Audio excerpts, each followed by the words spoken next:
আমরা যদি ষষ্ঠ শ্রেণীর 18 নম্বর পৃষ্ঠাটা দেখি তাহলে ওখানে লেখা আছে যে 3 কার্ডের ম্যাজিক। তাহলে আমরা যদি এটি সমাধান করি, কার্ডের ম্যাজিক, ওখানে বলা আছে যে যে কোনো 3টি সংখ্যা অর্থাৎ 1 থেকে 8 পর্যন্ত 3টি সংখ্যা নেই। তাহলে আমরা যদি ছক কাগজের মাধ্যমে 1 2 3 4 5 6 7 8, আমরা যদি এরকম 8টি সংখ্যা নেই,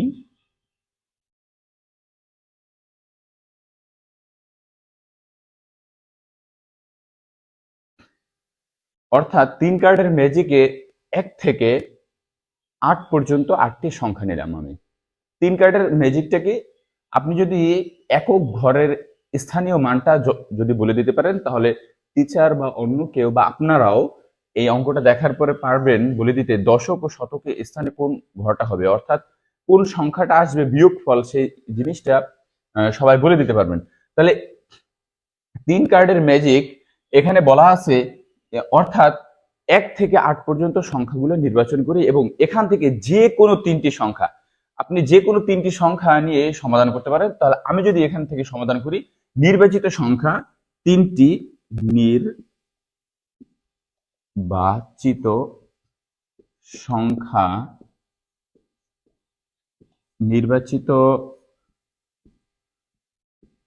নির্বাচিত সংখ্যা যদি আমি নেই, বইতে নেওয়া আছে 3 2 এবং 6, অর্থাৎ আমরা এটা এভাবে লিখতে পারি 2 3 6।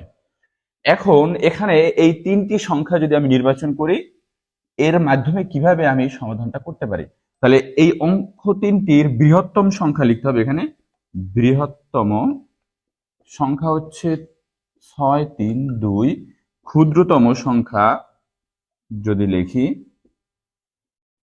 2 3 6। তাহলে এই যে বৃহত্তম ক্ষুদ্রতম সংখ্যা লেখার পরে এটাকে যদি আমরা বিয়োগ করি, এখানে যদি বিয়োগ করি তাহলে দেখা যাবে যে 6 আছে কত হলে 12 হবে, 6 হলে হাতে মারা 1, 3 এর 1 4, 4 আছে কত হলে 13 হবে, 9 হলে হাতে আমার 1 3, 3 আছে কত হলে 6 হবে, 3 হলে, অর্থাৎ এখানে এই নির্বাচিত সংখ্যা থেকে আমি 3টি সংখ্যা নিয়েছি 2 3 6, অর্থাৎ এর বৃহত্তম সংখ্যাটা 6 3 2 এবং ক্ষুদ্রতম সংখ্যা 2 3 6। এটাকে যদি আমরা বিয়োগ করি তাহলে আসে 396। এখন আপনি যদি একক স্থানীয় অঙ্কটা যদি বলে দেন কাউকে, তাহলে বাকি দুইটা সংখ্যা, এই দুইটি সংখ্যা যে কেউ বলে দিতে পারবে। কিভাবে? মনে রাখতে হবে সব সময় এখানের, অর্থাৎ দশকের ঘরে সবসময় 9 হয়, দশকের ঘরে সবসময় 9 হয়, এটা সব সময়ের জন্য মনে রাখতে হবে। অর্থাৎ বৃহত্তম ক্ষুদ্রতম সংখ্যা যদি লেখা হয় তাহলে সবসময় দশকের স্থানীয় মানটা সবসময় 9 হয়। তাহলে মনে রাখতে হবে এই 9 থেকে একক স্থানীয় অঙ্কটা বিয়োগ করলে যে ফলাফল আসবে ওইটা হবে সবসময় শতকের স্থানে। তাহলে আমরা যদি 9 থেকে বিয়োগ করি 6, তাহলে হয় 3। সুতরাং এখানে 3 আসছে, তার মানে এখানে বুঝে নিতে হবে এটা মুখস্থ জিনিস, সবসময় দশকের স্থানে হবে 9। তাহলে এই 9 থেকে এককের স্থানটা যদি বিয়োগ করা হয়, তাহলে 9 থেকে 6 যদি বিয়োগ করা হয় 3, তাহলে 3 হবে শতকের স্থানে। সুতরাং এই সংখ্যাটা হবে 396। এরপরে যদি আমরা আরেকটা উদাহরণ দেখি, তাহলে যে কোনো 3টি সংখ্যা নির্বাচন করবেন, অর্থাৎ 1 থেকে 8 পর্যন্ত যে কোনো 3টি সংখ্যা। আমি যদি এখানে 3টা সংখ্যা নিলাম 8, তারপরে 4 3, যে কোনো 3টি সংখ্যা নির্বাচিত করলাম। এখানে আমরা যদি এটাকে নির্বাচন করা হয়, তাহলে আমি এই যে 3টি সংখ্যা নিলাম, এই 3টি সংখ্যাকে বৃহত্তম সংখ্যাটা যদি আমি লিখি, এখানে বৃহত্তম সংখ্যা, এই 3টি সংখ্যার বৃহত্তম সংখ্যা আছে 8 4 3। ক্ষুদ্রতম সংখ্যাটা যদি আমরা লিখি, এখানে ক্ষুদ্রতম সংখ্যা, তাহলে এখানে ক্ষুদ্রতম সংখ্যা হচ্ছে 3 4 8। এখন এটাকে যদি আমরা বিয়োগ করি, এখানে যদি বিয়োগ করি তাহলে এখানে দেখা যায় 8 আছে কত হলে 13 হবে, 5 হলে 8 5 13।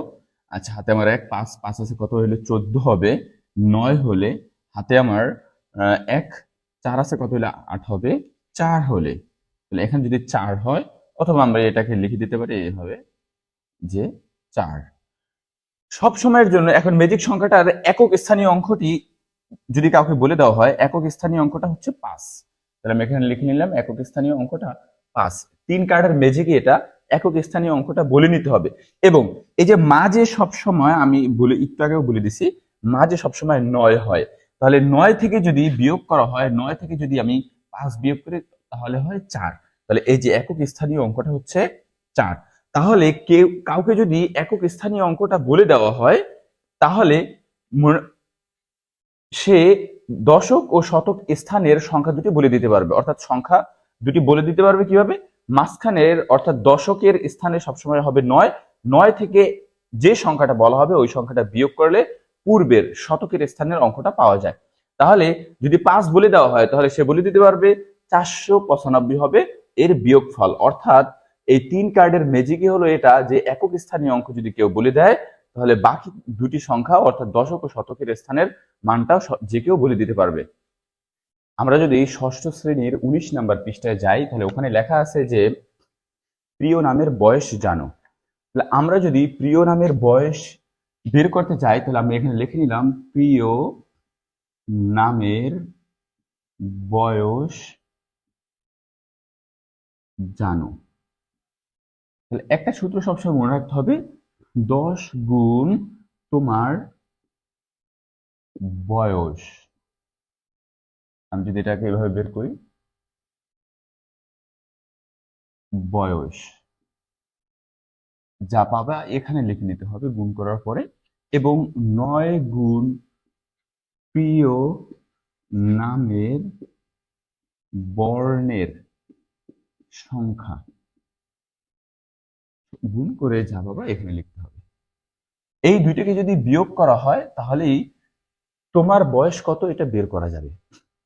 তাহলে আমি যদি ধরে নেই অঙ্ক সমাধান করতে গেলে তোমার বয়স, ধরি তোমার বয়স 6 এ পড়ো, তোমার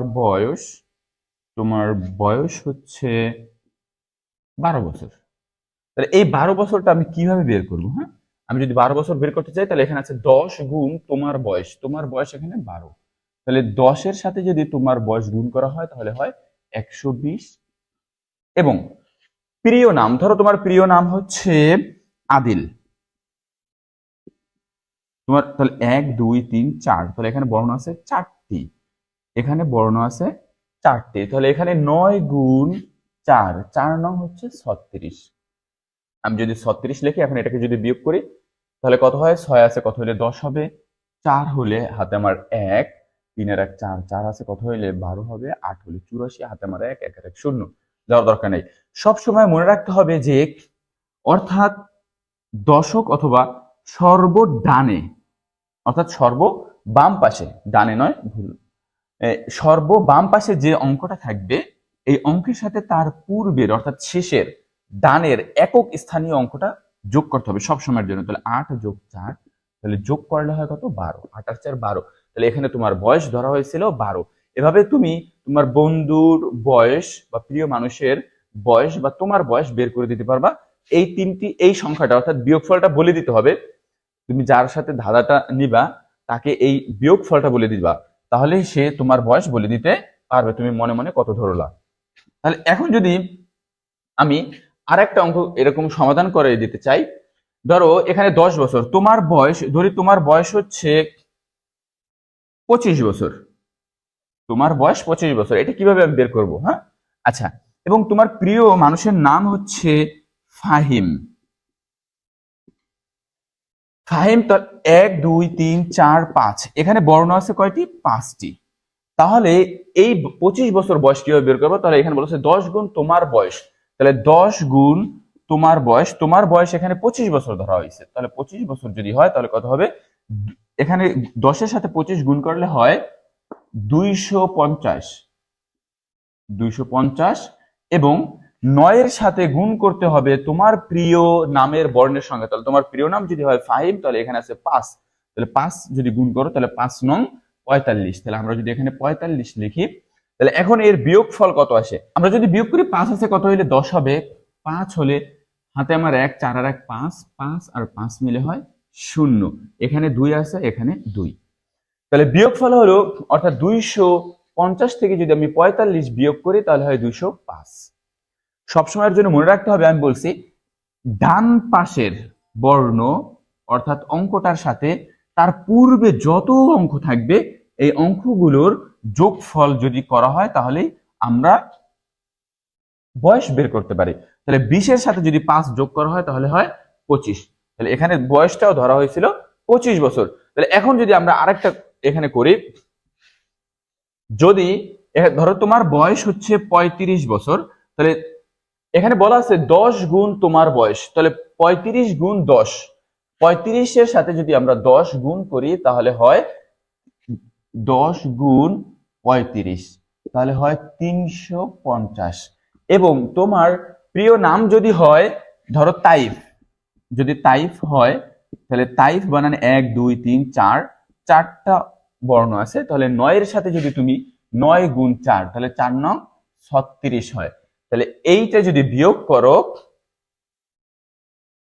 বিয়োগ করলে কত হয়? 6 আছে কত হলে 10 হবে, 4 হলে হাতে আমার 1, 3 এর 1 4, 4 আছে কত হলে 5 হবে, 1 হলে হাতে আমার কিছু নাই, 3 এর 3। তাহলে সবসময় আমি বলে দিছি একক স্থানীয় অঙ্ক যা থাকবে ওইটা লিখে নিব। তাহলে একক স্থানীয় অঙ্ক 4 এর সাথে পূর্বে যত বর্ণ থাকবে ওই বর্ণকে যোগ করব। তাহলে এখানে আছে এর পূর্বে, অর্থাৎ একক স্থানীয়র পূর্বে আছে হচ্ছে 31। তাহলে আমরা যদি 31 যোগ করি তাহলে 31 আর 4 যোগ করলে হয় 35 বছর। আর আমরা বয়সটাও ধরে নিয়েছিলাম 35 বছর। এভাবেই আমরা যে কেউ বা যে কোনো ব্যক্তি বা প্রিয় মানুষের বয়স আমরা অজান্তেই বের করে দিতে পারি।